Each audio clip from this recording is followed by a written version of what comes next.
Olá, hoje a gente vai mergulhar, fazer uma análise focada na competência cível da Justiça Federal aqui no Brasil. Isso aí. A nossa base é um resumo bem didático, sabe? Que detalha esse universo. A ideia é entender por que certas disputas vão parar justo nesse ramo do judiciário. Uhum. Então, de forma geral, assim, a Justiça Federal entra em campo quando a União, ou as autarquias, ou mesmo as empresas públicas federais têm algum interesse na causa, né? Seja como autoras, rés, enfim, envolvidas diretamente. Exato. A Constituição Federal que desenha isso. Ok, vamos desmembrar um pouco. O material que a gente tem aqui lista 8 situações principais de competência na primeira instância. E tem umas observações práticas também, né? Que são importantes. Isso. Vamos começar pelo grupo maior, digamos assim. As causas que envolvem direto a União, autarquias tipo INSS, sabe? Ou empresas públicas como a Caixa Econômica. Que é o dia a dia de muita gente, né? Puxa. Evidência, contratos. Sim, cobre desde imposto federal até questão administrativa, previdenciária. Muita coisa. Mas olha, tem exceções importantes. Ah, sim. Caso de falência, acidente de trabalho. Isso geralmente fica na justiça estadual. Tem motivos históricos de organização. E também, claro, matéria eleitoral e trabalhista, que tem suas justiças especializadas, né? Completamente separadas. Perfeito. Essa é a tal competência pela pessoa envolvida, a ratione persona. E essa regra já mostra o pilar central, né? A Justiça Federal ali como guardião dos interesses diretos da federação. As exceções ajudam a delimitar bem o campo dela em relação às outras justiças. Fica mais claro. Exato, delimita bem. Seguindo, aí já entra um ângulo mais internacional.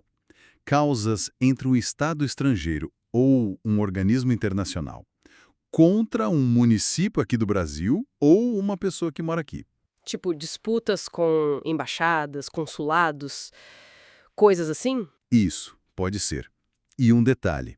Se a briga for desse Estado estrangeiro contra a própria União ou um Estado brasileiro, Ah, aí a coisa muda de figura. muda. Aí o caso já começa lá em cima, direto no STF, no Supremo. Entendi.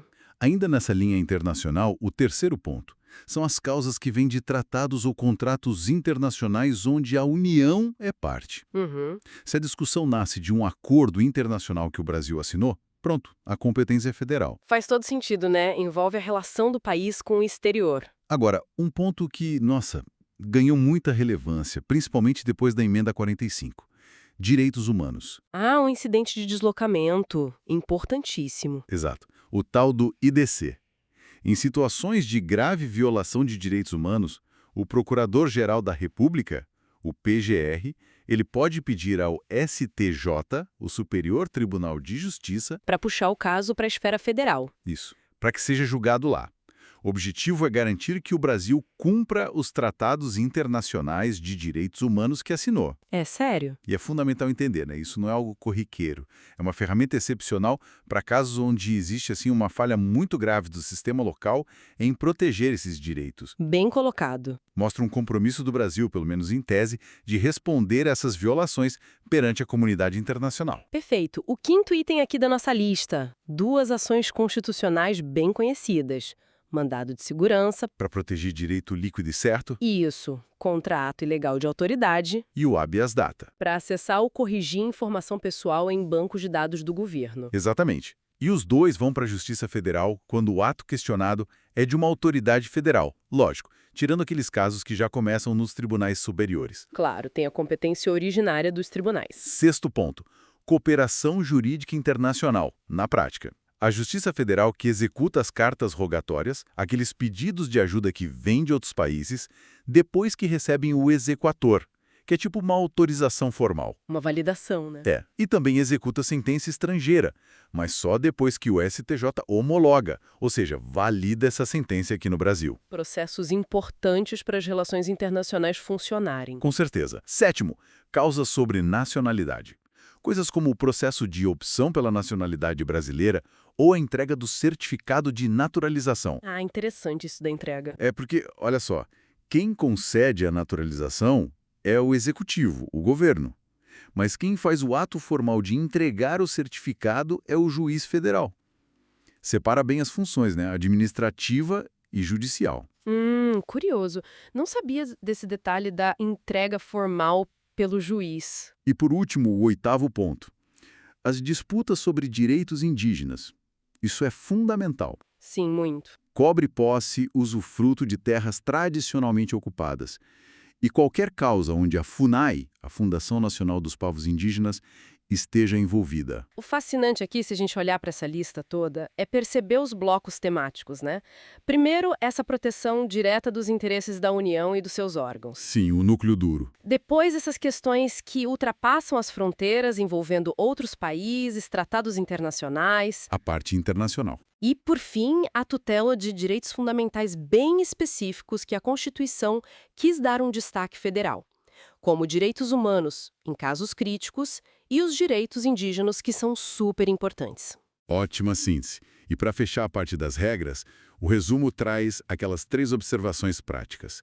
A primeira define onde a União pode ser processada. Isso facilita para o cidadão, né? Sim, dá opções. Pode ser no domicílio de quem processa, onde aconteceu o fato, onde está o bem disputado, ou lá no Distrito Federal. Amplia o acesso. A segunda observação é de um alcance social enorme. A lei permite que a Justiça Estadual julgue causa previdenciária contra a INSS se não tiver vara federal na comarca do segurado. Essencial para facilitar o acesso à justiça, né?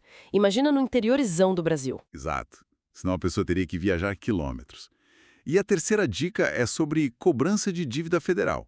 Execução fiscal da União pode ser proposta onde o devedor mora ou trabalha ou onde for encontrado. De novo, buscando eficiência. Exato. Essas observações são como pontes, sabe? Conectam essa estrutura especializada da Justiça Federal com a realidade do Brasil, que é gigante e diverso. Tentam equilibrar a necessidade de ter um foro federal com o acesso real do cidadão, seja para pedir um benefício do INSS ou para a União conseguir cobrar o que lhe é devido. Mostra essa tensão, né, entre centralizar e espalhar o acesso. Então, resumindo a nossa conversa, o que a gente tira disso tudo? A Justiça Federal civil tem um campo de jogo bem marcado. O foco é proteger interesses da União, cuidar das relações internacionais do Brasil e garantir direitos bem específicos, como os humanos em casos graves e os indígenas. E as regras processuais tentam fazer esse sistema complexo funcionar no dia a dia, né? Com essas válvulas de escape, digamos assim. Isso. Tentem equilibrar os pratos. Isso. E isso nos deixa com uma reflexão importante, eu acho.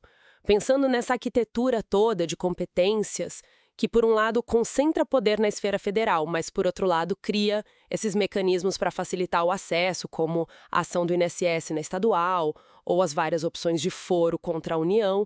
Será que essa organização, na prática, consegue mesmo equilibrar a defesa dos interesses nacionais com acesso real, efetivo, à justiça para todo cidadão, principalmente num país como o nosso, com essa dimensão, essa diversidade toda? Pensando nos desafios de um segurado numa cidadezinha isolada ou de uma comunidade indígena lutando por suas terras. A estrutura, do jeito que está hoje, ela consegue ser de fato acessível para todos? Fica a questão.